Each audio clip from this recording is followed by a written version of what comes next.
नमस्कार प्रिय साथियों, बहुत बहुत स्वागत है, बहुत बहुत अभिनंदन है आपका अपने YouTube चैनल अमृत ज्ञान में। प्रिय साथियों, आज हम बात करने जा रहे हैं कुंडली में चंद्रमा से कितने घर आगे बैठे हैं आपके देवगुरु बृहस्पति।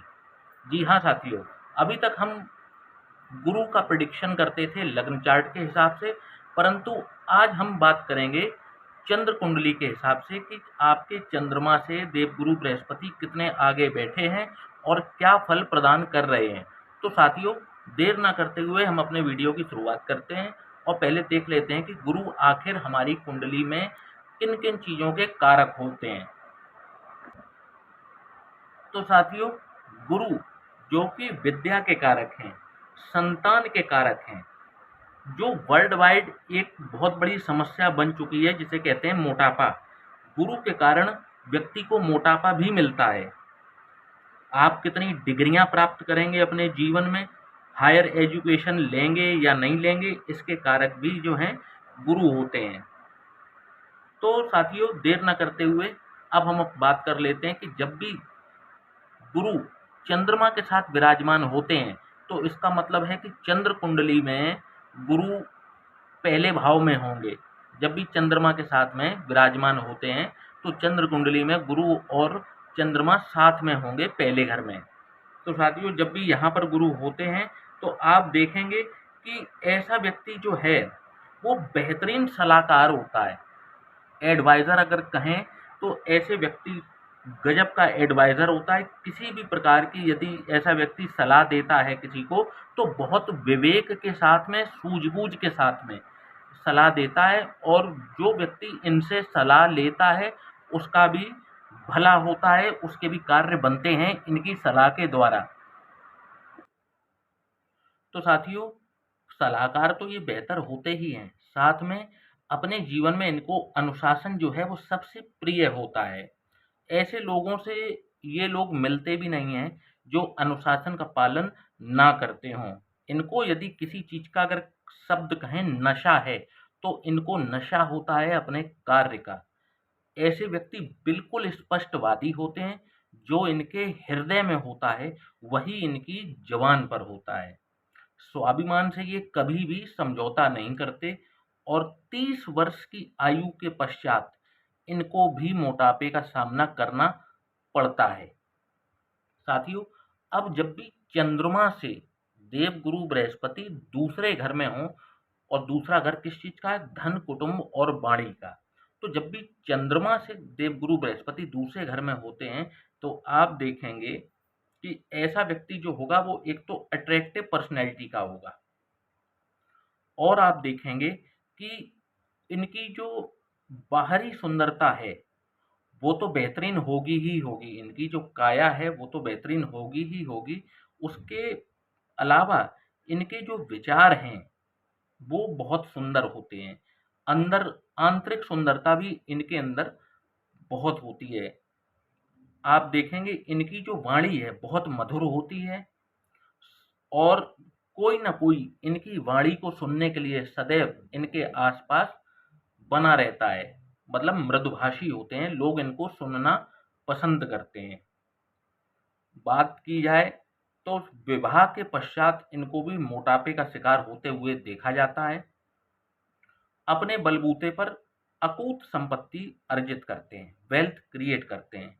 इनकी जो संतान होती है, इनको भी इनसे जो है वो हेरिडिटी में मोटापा जरूर पहुंचता है। अब बात कर लेते हैं, जब भी देवगुरु बृहस्पति पराक्रम के भाव जो कि तृतीय भाव है, जब भी यहाँ पर विराजमान होते हैं तो क्या परिणाम दिखाएंगे। तो जब भी देवगुरु बृहस्पति चंद्रमा से तीसरे भाव में होते हैं तो ऐसे व्यक्ति को अंतर्मुखी बना देते हैं, इंट्रोवर्ट बना देते हैं। बहुत आसानी से ऐसा व्यक्ति ना तो किसी से बोलता है, मिलता है, ना ही ज़्यादा बातचीत करता है। ऐसे व्यक्ति का ज़्यादातर समय जो है वो अध्ययन में बिताना पसंद करता है। विद्या प्राप्ति के लिए हो सकता है इनको कुछ समय के लिए स्कूल या कॉलेज के दौरान अपनी माता से दूर रहना पड़े। आगे चल करके ये आध्यात्म में भी रुचि ज़्यादा लेते हैं और आध्यात्मिक ऊंचाइयों पर भी पहुंचते हैं। साथ ही यहाँ पर विराजमान देवगुरु बृहस्पति इनके सगे भाई बहनों के लिए भी बहुत अच्छा करते हैं, उनको ज़्यादा जीवन में स्ट्रगल नहीं करना पड़ता है। कहने का मतलब है कि इनके जो भाई बहन होंगे, उनका जीवन भी देवगुरु बृहस्पति कंट्रोल करते हैं और उनके जीवन में भी जो सुख सुविधाएं हैं, उनको आसानी से उपलब्ध कराने का कार्य यहाँ पर देवगुरु बृहस्पति करते हैं। अब बात कर लेते हैं कि जब भी चंद्रमा से चौथे भाव में देवगुरु बृहस्पति विराजमान होते हैं, जो कि चंद्र कुंडली के हिसाब से सुख भाव होता है, तो जब भी गुरु चंद्रमा से चौथे घर में होंगे, तो आप देखेंगे कि ऐसा जो व्यक्ति है, वो थोड़ा-सा आप देखेंगे कि इनके अंदर काम की जो अग्नि है, वो कुछ बढ़ जाती है, मतलब कामुक बन जाते हैं। कई बार तो अपनी इन्हीं कारणों की वजह से ये कई महत्वपूर्ण अवसरों को भी खो बैठते हैं। गलत संगत में पड़ने के इनके कई बार चांसेस बन जाते हैं। आकर्षक व्यक्तित्व के धनी होते हैं, परंतु व्यक्तित्व आकर्षक होगा, परंतु आप देखेंगे कि इनकी जो भी इन्होंने विद्या अर्जित की है, जो भी इन्होंने पढ़ाई की है और जो ये जीवन में कार्य कर रहे हैं, दोनों ही अलग फील्ड में होते हैं। कहने का मतलब है इनकी विद्या किसी और क्षेत्र में होती है और इनका व्यवसाय या इनकी नौकरी जो होती है वो किसी और क्षेत्र में होती है। इनको जो संतान है, वो या तो देरी से प्राप्त होती है या फिर संतान से संबंधित किसी न किसी प्रकार का कष्ट इनको प्राप्त अवश्य होता है। अब बात करते हैं जब भी चंद्रमा से गुरु 5वें घर में होते हैं, तो क्या परिणाम दिखाएँगे? तो ऐसे व्यक्ति का जो आजीविका होती है, वो कंसल्टेंसी से चलती है, किसी को एडवाइस करने से चलती है। इनका कार्य होता है सलाह देने का, तो ये सलाह देने का कार्य करते हैं और उसी से ये अपनी अर्निंग करते हैं। प्रसिद्धि का योग यहाँ पर बनता है और यहाँ पर देवगुरु बृहस्पति जो हैं, वो यहाँ पर विराजमान होकर के इनको आकस्मिक धन की प्राप्ति कराते रहते हैं। संतान इनको श्रेष्ठ प्राप्त होती है, जो इनके नाम को अवश्य रोशन कर देती है एक दिन।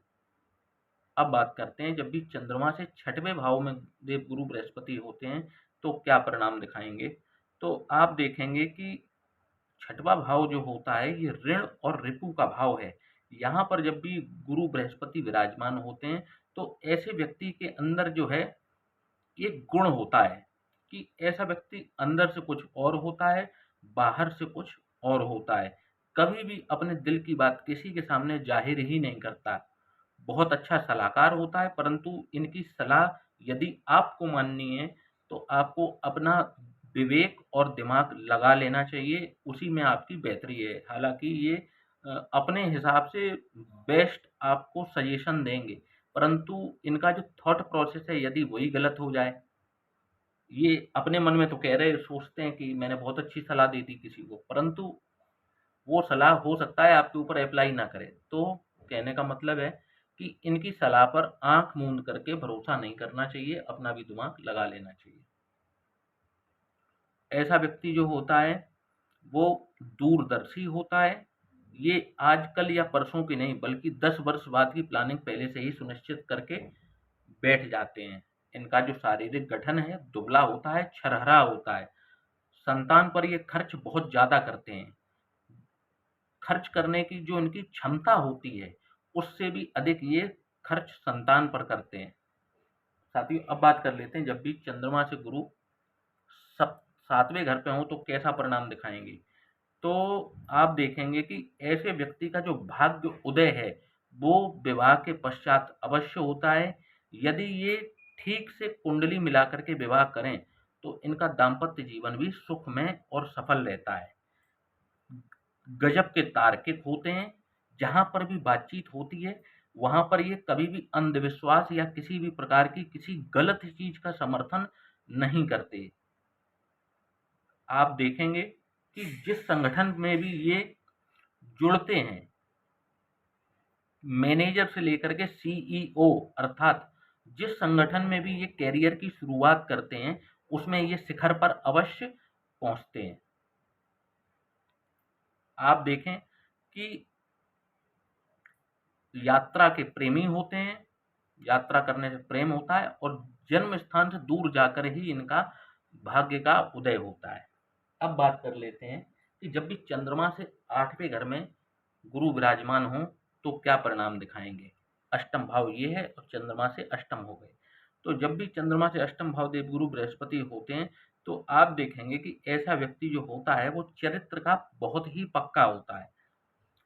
अपने अपने दम और बलबूते पर सब कुछ प्राप्त करता है। ऐसी चीजें जो उसने कभी भी सोची नहीं होती हैं वह भी अपनी विद्या और तेज बुद्धि से और धैर्य से प्राप्त कर लेता है। 40 वर्ष के बाद उसकी रुचि आध्यात्म में जरूरत से ज्यादा हो जाती है और वह इसमें एक्सीलेंस पर भी पहुंचता है। ऐसे व्यक्ति को अपने बहुत ही निकट के मित्रों से धोखा अवश्य मिलता है।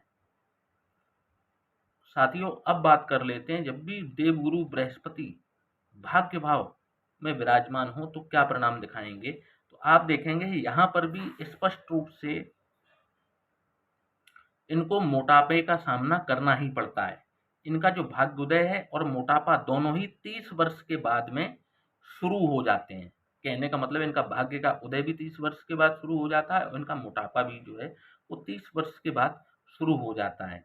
ये भी शिक्षा कुछ और प्राप्त करते हैं और इनका व्यवसाय या नौकरी किसी और फील्ड में होती है। सरकारी नौकरी यदि ये करते हैं तो इनको तो एक तो पहली बात तो ये कि इनको आसानी से सरकारी नौकरी की प्राप्ति हो जाती है, क्योंकि यहाँ पर बैठ करके देवगुरु बृहस्पति इनके जो जन्म पत्रिका है, चंद्र कुंडली है, यहाँ पर जब देवगुरु बृहस्पति चंद्रमा से 90 भाव होते हैं तो राजयोग का निर्माण करते हैं। यदि ये व्यापार में है तो व्यापार में इनको देखा जाए तो ये रिस्क प्रेमी होते हैं और रिस्क प्रेमी होने के साथ में इनको व्यापार में भी जबरदस्त सफलता हासिल होती है। और यदि ये व्यापार नहीं भी करते हैं तो यदि ये थोड़ी सी भी तैयारी करके पेपर दें तो इनको सरकारी नौकरी लगने का चांस बहुत हाई होता है। जहाँ पर देवगुरु बृहस्पति निश्चित तौर पर सरकारी नौकरी दिलाने वाले बन जाते हैं, मतलब सपोर्ट करते हैं।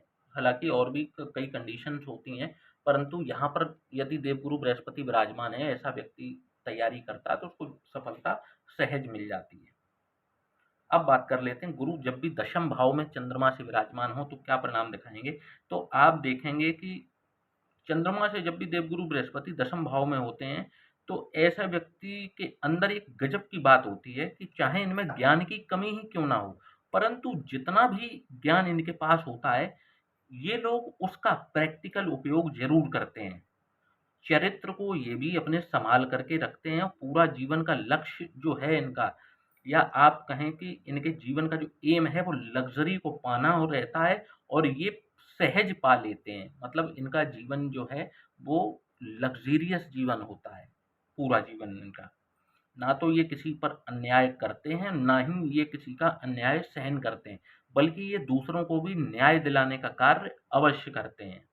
साथियों, अब बात कर लेते हैं जब भी चंद्रमा से एकादश भाव में गुरु विराजमान हो तो क्या परिणाम दिखाएंगे। तो आप देखेंगे कि ऐसा व्यक्ति चाहे स्त्री हो चाहे पुरुष हो, दोनों पर अप्लाई होगी ये बात। आप देखेंगे कि मोटापे की वजह से, मतलब ऐसा व्यक्ति जो होगा सुंदर बहुत होगा, खूब सुंदर होगा, परंतु मोटापे की वजह से ये अपनी सुंदरता खो बैठते हैं। इनकी भी जो विद्या है, जिस क्षेत्र में ये विद्या प्राप्त करते हैं, और व्यवसाय दोनों ही अलग होते हैं। कई बार ये शिक्षा के क्षेत्र में अधिक जुड़ना पसंद करते हैं, मतलब मोस्ट ऑफ द चांसेस इनके ऐसे रहते हैं कि ये शिक्षा के क्षेत्र में जुड़ें और बीच में ये कभी-कभी उस क्षेत्र को छोड़ भी देते हैं और किसी दूसरे क्षेत्र में प्रवेश कर जाते हैं। इनको भी सरकारी नौकरी का राजयोग प्राप्त होता है और इनको जो है यदि ये सरकारी नौकरी की प्रयास करते हैं तो इनको सहज प्राप्त होती है। मतलब इनको सरकारी नौकरी लगने के चांसेस यहाँ पर देवगुरु बृहस्पति बनाते हैं। अब बात कर लेते हैं कि इनके जब भी एकादश भाव में होते हैं तो आप देखेंगे कि शादी के बाद इनके एक्स्ट्रा मैरिटल अफेयर बनने के चांसेस यहाँ पर देवगुरु बृहस्पति की प्लेसमेंट की वजह से बनते हैं और देखेंगे कि इस वजह से कुछ वैवाहिक जीवन में इनको कष्टों का सामना भी करना पड़ जाता है। अब बात कर लेते हैं जब भी देवगुरु बृहस्पति चंद्रमा से द्वादश भाव या व्यय भाव में हो तो क्या परिणाम दिखाएंगे। तो आप देखेंगे कि ऐसा व्यक्ति के अंदर जो है आलस्य इनको बहुत ज़्यादा होता है, और आलस्य के कारण कई बार इनके अच्छे अवसर जो हैं जीवन के चले जाते हैं। बातचीत कम करते हैं ऐसे व्यक्ति, मितभाषी होते हैं, कंजूस भी ऐसा व्यक्ति गजब का होता है, अपने आप में खोया रहता है। इनको भी लिखना पढ़ना पसंद होता है, किसी प्रकार का एक पर्टिकुलर साहित्य या तो ये स्वयं लिखते हैं, पढ़ते हैं, और यात्रा करने के प्रेमी होते हैं। तो साथियों, हमने आज देवगुरु बृहस्पति को चंद्र कुंडली के हिसाब से फलित किया है। इससे पहले भी हम देवगुरु बृहस्पति पर 2-3 वीडियो बना चुके हैं, परंतु आज ये वीडियो कुछ अलग है, क्योंकि हमने ये जो फलादेश किया है ये चंद्र कुंडली के हिसाब से किया है। तो साथियों, वीडियो को लाइक करना और चैनल को सब्सक्राइब करना ना भूलिएगा। जय श्री राम।